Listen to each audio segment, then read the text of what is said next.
you have long-standing relationships that exist because you were in the trenches, or you worked with someone, or they were your client before, or you actually do still golf with them or spend time out of work. Nobody's saying to stop doing that, but there is a whole new wave or additional set of influencers and buyers that actually are pretty open to working with you before you kind of have that length of time.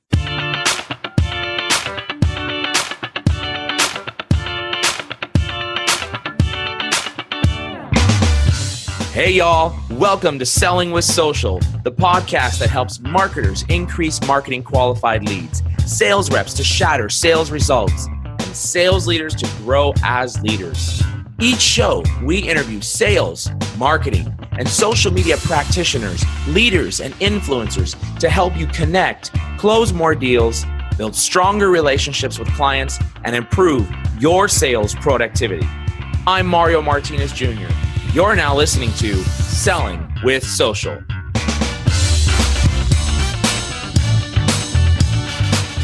Hey everybody, Kurt Shaver. Surprise! Kurt Shaver here on Selling with Social. I am guest hosting for my buddy and colleague Mario Martinez Jr. on the Selling with Social podcast. And today I'm real excited. I've got my friend Jenn Walsh here. Hi, Jenn. Hi there. And we're going to be talking to you guys about leveraging digital, leveraging social, leveraging LinkedIn, and a lot of it focused on the business insurance market, of which Jenn is an expert. That's why I've got her on this edition of Selling with Social. So we're going to be talking to her. Let me give you a little bit of background on her. Then I'll have Jenn fill it in. So she's been in the business insurance business for 28 years. About half of that was on the carrier side, and half of it was with a large retail brokerage. And that's where I met her probably about, I bet it was about 6 or 7 years ago when I started working with you guys there when we first met. And this year, she went out and launched her own business, Genuine Shift. She'll tell you a little bit more about that, but she really helps both insurance professionals as well as startups and people that are really looking for that kind of consultation. She really helps apply her knowledge in the industry to what might help them. And it's a fast-changing industry. That's one of the things that I really liked working with, particularly on the employee benefits side. So with that, I'm going to turn it over, Jenn, ask you to tell them a little bit about your background, kind of what you're doing now at Genuine Shift, and then I have a little twist of a question for you when you're done. So take it away. Oh, great. Thanks, Kurt, and excited to collaborate with you in this way after knowing you for a long time in my previous role. I think over the 28 years as my career zigged and zagged, and I really went deep and participated in the group benefits world from a different perspectives, it became at a certain point kind of like a blessing and a burden to know what was going on outside your own company, outside your own book of business with clients, and seeing how much opportunity could come from the change, that it wasn't just an obstacle or something that kind of a one-time thing to figure out and then go back to normal. And so taking the opportunity this year to now help really smart people who have been advising clients, they're experts, kind of get unstuck and realize how they can continue to grow their own businesses and kind of get back to the fun part of our business. That sounds good. I like that. Right. And that it doesn't have to be as hard as maybe we think it is, or as heavy, that we can continue to build on the knowledge we've accumulated over years and continue to help and serve our customers and change at the same time. So I'm having a lot of fun, and LinkedIn plays a big role in how you frame what you're going to do for your customers, whoever those customers are. Yeah. Well, so I have a LinkedIn related question for you. This is in the setup of telling us about Jenn Walsh. So tell us something that most people don't know about you, something that's not on your LinkedIn profile. What's an interesting Jenn Walsh fun fact? Well, I think the thing is that if you wind back in my career, it's that it's completely an accidental career. When it starts with 28 years ago, graduating from UCLA and starting in this business, it was the result of going to the Career Placement Center and literally looking on a board, because it was like the dark ages, I wasn't doing anything online. And someone was coming on campus and interviewing people with any major, and I was a history major, and I thought, well, it's February, I'm probably supposed to do something, it's senior year. And I went, and they asked me back. And so I think it's just that accidental element that isn't in LinkedIn. And then a fun fact about me personally is that I have an addiction to fostering puppies for the Humane Society. I did just sneak that in on my LinkedIn profile. And then it's always interesting. It tells me how much research somebody's done on me. And if they really dig in and they catch that little, where I have so this is like where you have the puppies for like a short period of time, and then they kind of go back and get adopted. Is that right? So short is a that's a relative term. My husband thinks when we have 6 puppies and their mom for 9 weeks, I consider that short term. It can feel long, but yes, we are the interim step before they get on with their forever. Oh, so you're taking on like a mom that just gave birth and the whole litter. Yes. Okay. In fact, because I've learned from you, we need to put media on our LinkedIn. I actually attached, my last batch of puppies were quite famous. And so I did a link. They were featured on ABC News nationally. Oh, wow. So you can put that on my LinkedIn. So there you go. Yeah, they probably have a big following. Do they have an Instagram account? Well, so we did not practice all this, but 3 of the puppies that were then adopted do have their own Instagram handle. So there you go. Now in their new lives. Yes. There you go. They're following in the footsteps of the Kardashians, I guess. Exactly. One of the things I think you're going to be able to share some insights on here, as I know, you've managed teams, you've led practice areas of producers. I came from the tech world, right? And so I didn't really know until I started working with you guys 7 or 8 years ago. I didn't even know the term producers. I didn't know what that was. So if you guys are listening to this right now and you're wondering, what producer, what's that? That's what the insurance business calls a salesperson. And I love the term, right, to me, because it's so outcome oriented. I think every salesperson should be called a producer. But tell us a little bit, again, from having, led teams and that type of things, like what's your point of view of, like, who are we talking about today when we talk about an insurance professional?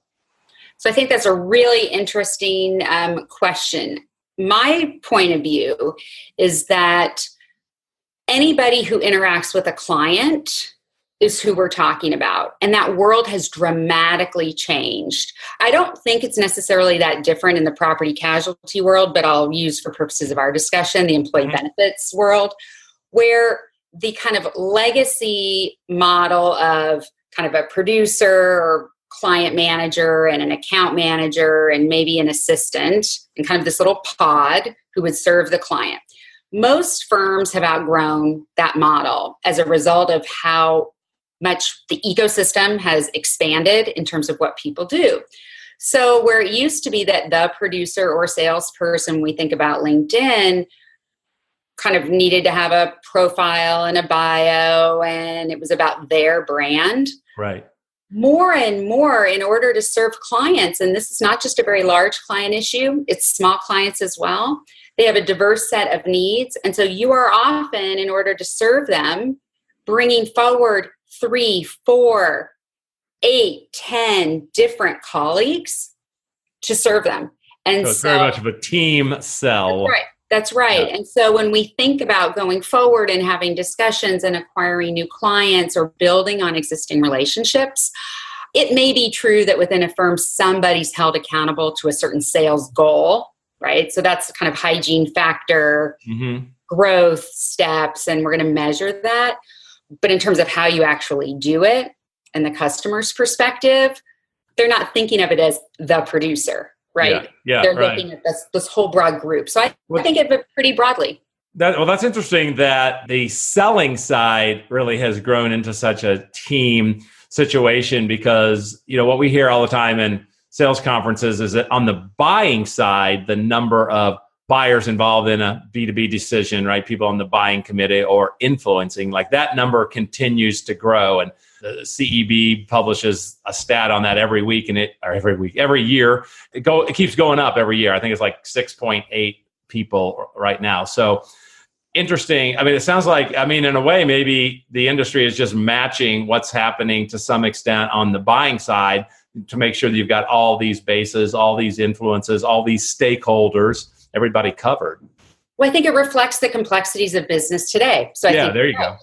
So I think I was an owner of one of our owners in my prior firm. We weren't just investing in more people and resources for no reason, right? We were doing it because that's what was required to serve our clients' needs, because their businesses were getting more complex and dynamic as they grew globally, or most certainly in employee benefits, just the costs getting so much bigger and more attention. So you start to imagine for legacy insurance professionals who still call this a relationship business, which, I mean, it is. Relationships are important, but you start to overlap maybe 5 to 6 people at a firm and 5 to 10 people at a particular entity that's buying, maybe with outside influencers like investors or whatnot. The web, if you're not leveraging every connection point, can just trap you instead of enable you to move forward. Well, I think it's, the way you're describing, I think it is a relationship business. Maybe it's like a matrixed relationship business. Again, I came up through the tech world. Most of my early clients, still the number one business for us would be tech. And it's not a big leap to think, okay, tech companies are going to be adopting LinkedIn and social selling and using technology and things like that.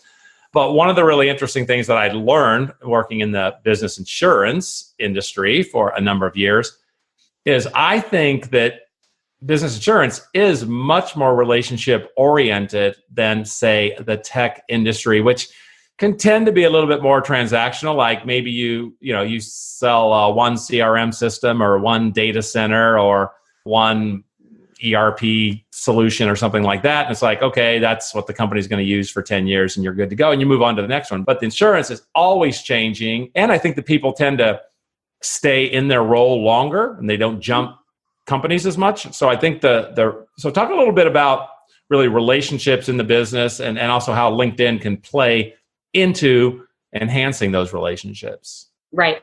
So I think that people hire people, they don't hire companies. So inevitably, all of us, if I have a choice, we want to work with people we like and people we trust. So then I play that out and I say, well, how can I accelerate, solidify how much somebody trusts me, what they know about me in a world that is busy, right? Fast-paced, all these multiple stakeholders like we talked about. And where I think LinkedIn can play a big role is that relationships certainly matter, but what I have witnessed over the last year or two, and if firms, I think part of this is, are we really tracking why we win or lose opportunities? Do we really know? What I've witnessed doing some consulting work, helping clients pick their brokers and consultants, is that actually, because people are human, they will take some shortcuts, some hacks to kind of assess, do I trust this person? Do I want to work with this team? And one way in a busy world that they might do that is to check out LinkedIn.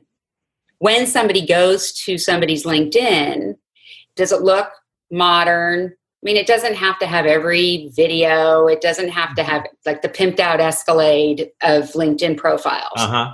But does it look like this person's engaged? Right. Do they work with? Are they connected with? Do they have? Do they look professional? Right. Does it look like they helped companies like me? That's right. And so people are looking. I heard a great quote from Scott Adams, who does the Dilbert team, and he's got a great line. And I think this is reflective of buyers, which is people are not rational; they rationalize.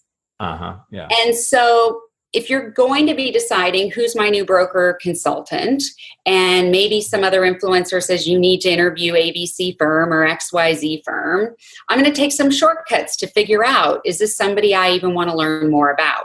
And they aren't going to read a 50-page RFP, nor do people really want to complete those. So, if they go and they look at LinkedIn, like, wow, I'm inclined to listen to this person.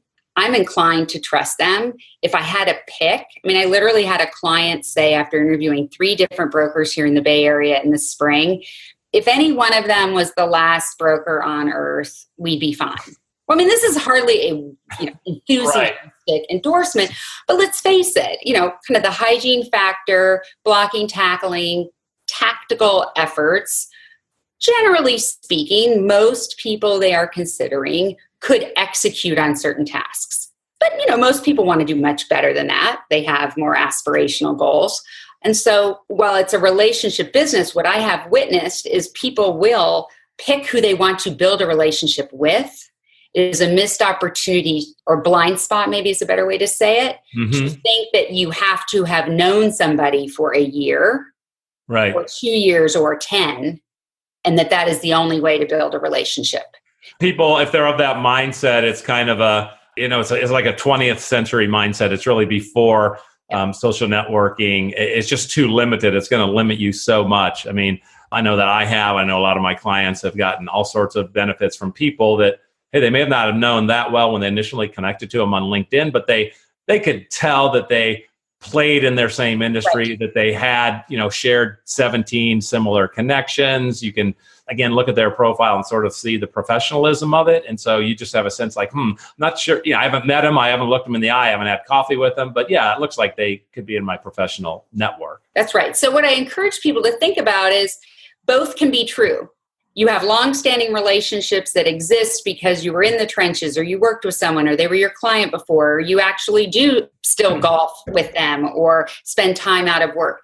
Nobody's saying to stop doing that, but there is a whole new wave or additional set of influencers and buyers that actually are pretty open to working with you before you kind of have that length of time. Mm-hmm.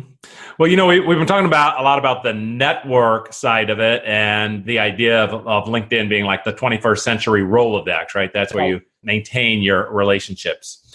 I want to kind of bridge over to what I call the other half of social selling, and that's the content side of it. So we've got, obviously, again, first part, that's the network, that's referrals, that's introductions. Business professionals are all pretty used to that. The other part, though, is the area around the content sharing and the engagement and the positioning yourself as a subject matter expertise, as a go-to expert on employee benefits or property and casualty or management liability or whatever it happens to be. There's that idea of engaging the content and really getting in the flow of both sharing and engaging and commenting, again, to position yourself as a subject matter expert. So tell me how that plays in the modern business insurance industry. Right. Great question. So I think it shows up in a couple different ways. One, firms are spending, hundreds of thousands to millions of dollars on kind of their branding, their positioning. And with all due respect to the people who do good work with that, if you are the decision maker at a company, whether you're a startup with 20 employees or 20,000, it is a distinction without a difference in most cases. If you go to the websites, if you read the RFPs, and sitting in a different seat now where I've helped clients do this, and also recently was hired by a firm to read their RFP with an objective perspective and kind of tear it apart. You're doing that for the buyer or the seller? For the insurance broker said, we're updating our RFP. Okay, yeah. Will you look at it? And much of the content is on their LinkedIn. It's on their homepage. Mm-hmm. And really, we all, we're proud, right, of what we've built. But if you are the buyer, we're committed to customer service. We have great relationships. We've been in business for check. years. Right. At the end, again, in a busy world, how does somebody decide? So I think LinkedIn is a fantastic platform for an individual to take what is likely a great foundation that their firm has built and make it their own. Now, not get crazy, but to say, now, what does this mean to the people I interact with? Kind of who are my ideal clients? How do I leverage and bring forward those resources that my firm has spent millions of dollars probably developing? And what's my point of view about them? Mm-hmm. Those resources aren't a match for everybody. They're available as needed. And so I think that if somebody just were to regurgitate on their personal LinkedIn what is said in an RFP or on their homepage, it's just a missed opportunity to say, so do we care? And I just think put yourself in the position of the person who's buying. And if you are not creating your points of view, and sometimes people will say to me, well, but my buyers aren't on LinkedIn. So it's not, and I like to challenge them on that. But let's assume that's true. My buyers, none of them are on LinkedIn. What I also think there's a halo effect of getting active on LinkedIn in the community because it helps you clarify what your points of view are. Right. So that then when I am on a phone call or I'm giving a speech or I'm giving a talk or I'm sitting at a lunch or I'm in a finalist meeting, I have gotten more precise in what I care about. And then your passion comes through. So I just think that if you use LinkedIn as kind of the place where you're practicing that, it'll show up helping you. Yeah. You actually mentioned another thing that I've noticed is it's kind of a difference in the different industries that we serve. You use the word community. And so at least in the case of a retail broker, so most of the retail brokers that I've worked with, like their community involvement is really important, right? I mean, again, oftentimes they're in a city or they're in a metro area, and even if they grow and expand into bigger offices, they really want to be connected into their community, right? So they're doing things like, hey, we sponsored something for the United Way, or, we're doing something with the Red Cross, or, we have a foundation that's donating to kids' education or something like that. And so the broker itself will do that as the company. And again, that information a lot of times makes it onto their website and their LinkedIn company page. But when the individual can then share the information that they're doing in that community, right, it just gives them I think it helps strengthen the relationship. It just, again, it gives them a little bit of a value, beyond just the services that they're providing directly as a business, and shows that they really care. So that's one of the other things I've noticed. Do you see that a lot in the retail brokerage business? I do. And I think it's particularly for, I'm thinking of a very good friend of mine and former partner at the firm who was, actively engaged in a lot of those community efforts. Right. You can tell the difference if somebody is posting and engaged and it comes from the heart and they're helping. Or, am I just reposting that my company's gave a grant or wrote a check? I mean, that's still good. Yeah. That's still good. Are you in the picture with a shovel in your hand? That's how you tell. Yeah. Or are you working alongside clients? Are you doing some different things? And then I think the other word, community, that resonates with me, at least in this point in time for employee benefits, is that it's not a zero-sum game. There are really big problems with the cost of healthcare that requires some certain amount of kind of crowdsourcing of ideas at a local level. And so those of us who have gotten engaged and have friends, very good friends, who are at competitors, often I think LinkedIn is a platform to share ideas. I just did an article on opioids and how they're overprescribed. It's a huge industry problem. My son had been prescribed them getting his wisdom teeth out. Carriers, brokers, thought leaders, nonprofits are all trying to get at this. So I think community also is not being afraid to collaborate in a thoughtful way with your competitors to help get certain ideas moving forward. I mean, the pie will get bigger. You're not sharing the nuclear code. So when I think community, I think that's another way to show that you play well with others and you're trying to contribute ideas to getting big problems solved. Not just kind of keeping your marbles to yourself. Yeah. And I think that also benefits the company overall because, one of the things that a lot of people don't realize is that, again, getting involved in LinkedIn, getting involved in social can actually help the company in like 3 key areas. We've been really focused here on the selling, right? Like the business development, the producer side. I mean, the podcast is called Selling with Social. So we've been focused on that winning client side. Also really helps on the marketing side, close cousin to selling. That's the branding, that's the impression, that's the, people looking at you, that type of thing. But the other one that sometimes people don't think about maybe with LinkedIn, which is ironic because it's the biggest part of LinkedIn business, is the hiring piece of it. And again, I know that a lot of people I talk to in the insurance business have a specific focus on how do we get young people into the insurance business, right? They're not looking at it as like the sexiest career and they, all want to go and join some software company and things like that, right? So the average age when I'm teaching in the insurance industry, the average age is probably 15, 20 years older than the average age when I'm teaching in the tech business. So how do you see companies maybe using things like LinkedIn and just being more proactive as a way of bringing in, new talent to keep the organization going?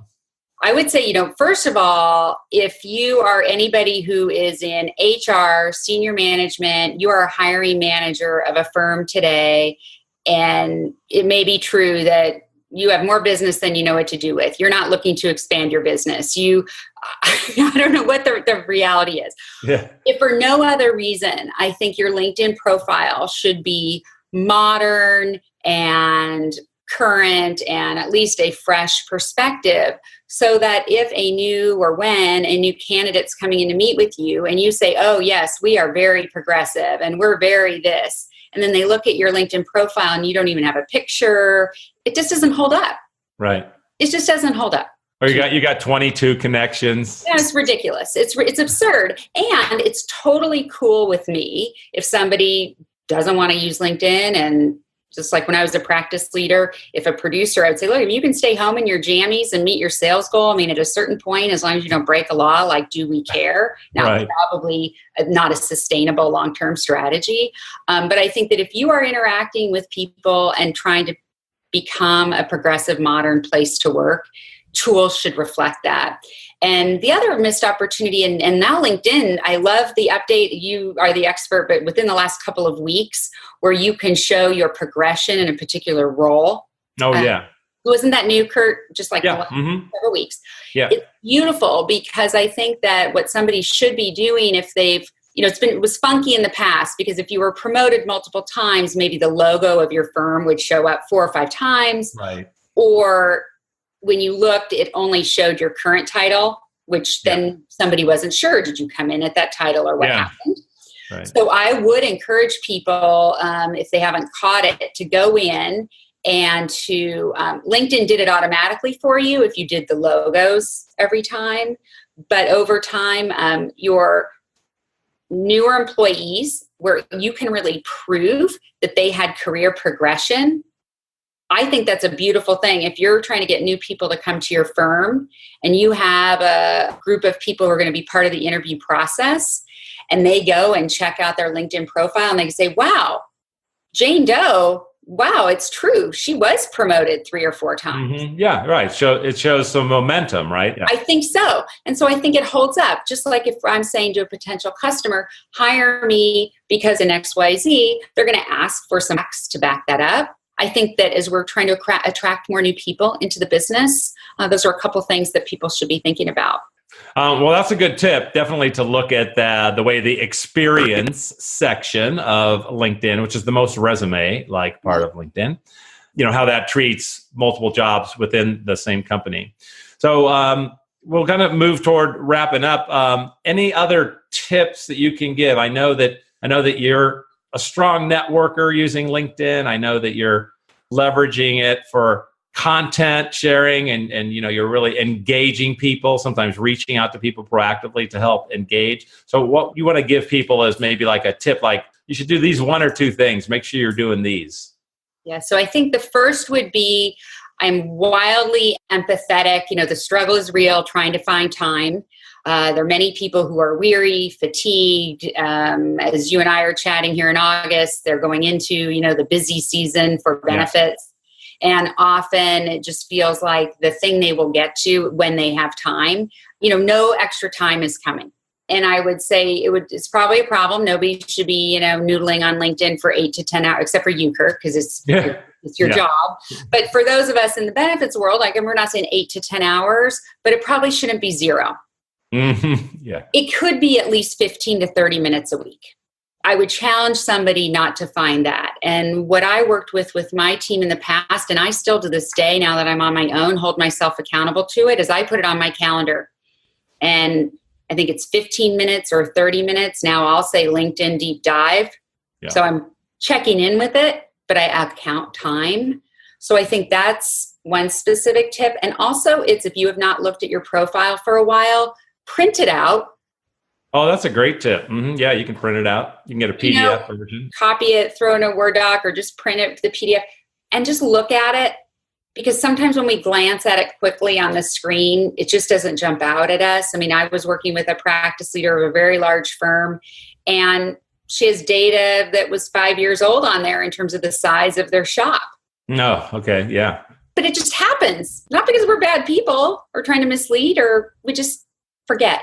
So I think it's, look, have somebody else look at it, and then also scroll to the bottom and check your recommendations. I think it is always a scramble for people to find testimonials and get references, and it's last minute. I mean, if you stay on top of that and you always have some fresh references, and you can turn them off and on, they don't have to all show up. That's another kind of time hack.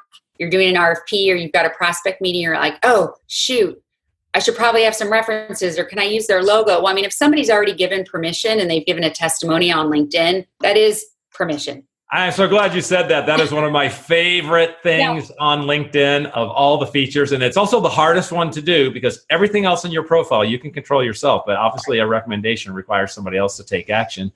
But you're right. If you just make it a part of your standard operating procedure, and you make sure that your ear is tuned when people say like, oh, really saved us, or great, when we merged that company, you guys were able to put together a new plan for us, or anything like that, you just got to go, wow, that's an opportunity to capture it in a LinkedIn recommendation for all the world to see. So I love that one. Yeah. Hey, can I tell you one of my favorite insurance LinkedIn stories? Yes. So this is about 4 or 5 years ago. I was working with an agency in North Carolina. And this was when we were having those really brutal, back to back, like in, I don't know, it was like 13 and 14. I can't remember what year, but we had really brutal winters in the East Coast, back to back, 2 of them. And the second one coming in, so they're in North Carolina, and the news comes on the radio like, hey, single digit temperatures are coming to North Carolina at the end of the week. Okay. So obviously they could see them coming 3 or 4 days away, single digit temperatures. Well, single digit temperatures don't come to North Carolina too often, right? And the people there, they don't know like what people up north know about avoiding frozen pipes, like, wrap them in towels and open the cupboard out of pipes that are up against the outside walls and leave the water dripping at night when it's really going to get cold. So all those little things we know in, Minnesota and Connecticut, et cetera, they don't really know in North Carolina because it only happens like every 10 years. So this guy's on the property casualty side, right? He had a big LinkedIn network. So what he does is he just Googles, like goes to how to or about it or something. Yeah. He basically just Googles how to avoid frozen pipes, okay? And he posts that on LinkedIn. It's an article that clicks through how to avoid frozen pipes with all those tips. And then he just said, hey, just wanted everybody to know, freezing temperatures in 3 days. Don't want you, coming back on the weekend to a flooded office. Check it out, okay? Well, that thing just blew up. All his customers were saying, like, thank you so much. That's fantastic. They're all commenting, liking it. His views were like 5 times anything else he ever posted. The reason I like that example is I say to people, there's like 3 stages of content on LinkedIn. There's like information. There's content that your company creates, like your marketing department creates something. Okay, that's like level 1. Level 2 would be industry news. Okay, some new legislation affecting employee benefits. That's general industry news, right? Great. Then that third area is just things that you sort of come up with yourself. It's user generated. Now, he didn't write the article, obviously, but he thought about it. Now, is it about his company? No. Is it about the industry? Not really. Does it have to do with protecting the business? Absolutely, right? So I just thought that was like such a clever and service. I mean, it was a good service, but really clever and tied back to what his core is, which is protecting businesses. So I had to tell my little insurance story because I just thought that was such a clever use of a network. Well, I think being human, I think sometimes people are afraid, it's not Facebook. And look, nobody needs to be out there ranting on politics or things. But as I've started writing more of my own original content, and my husband's a little afraid because my last 2 articles have featured things that came up about my kids. So he's like kind of terrified of next month. Yeah. But things happen in our lives that cross over with our professional world. And when we can share those observations with others, it resonates with people. I think that's a great example. I love that. I like it. Well, listen, I have really enjoyed our chat here, getting some real insights into the business insurance market, how you're, the things you're doing, how you're using LinkedIn in that market, what other people can do. So, Jenn, tell people how they can get a hold of you. What's the best way? Good. Well, I'm very active on LinkedIn, of course. So Jenn Walsh there, on Twitter at Benefits Lady, and via email Jenn, Jenn, at genuineshift.com. I like it. You got a branded Twitter handle, Benefits Lady. Very cool. That's good. I like that. Lady, the Benefits Lady. All right. So we always wrap up Selling with Social podcast by asking people, what is your all-time favorite movie? Ooh, definitely The Blind Side. Blind Side. It was Sandra Bullock, the football movie, where it's like everything. It's like family and it's football. And I have a son just doing freshman high school football. In fact, the other day when I dropped him off, I saw a very, very large boy. Turns out his name is Rex. And I said, you should become friends with him, because remember in The Blind Side, like you need somebody protect you. Yeah, absolutely. I love that movie. Never gets old. I can watch it a million times and cry every time. Love it. Well, that was a great one. Well, listen, thanks again for joining as our guest today. And thanks to everybody for listening. And keep tuning in to Selling with Social. We're probably going to have Mario Martinez Jr. back on the next one. So thanks, everybody. Bye now. Thanks so much for joining me on that episode of Selling with Social. I hope you found as much value in that episode as I did. Here's what I want you to do next. Please go to www.vengreso.com. That's VENGRESO.com. VENGRESO.com. And make sure that you get access to our content. We've got the latest and greatest in digital sales, sales training, content marketing, and social selling strategies that are going to help you grow your sales pipeline. I look forward to having you on the next show of Selling with Social. Make sure you also go to vengreso.com/podcast to be able to get access to the latest and greatest Selling with Social episodes, along with any of the other episodes that we've got from Social Business Engines with my friend and partner, Bernie Borges. Thanks again for joining on Selling with Social.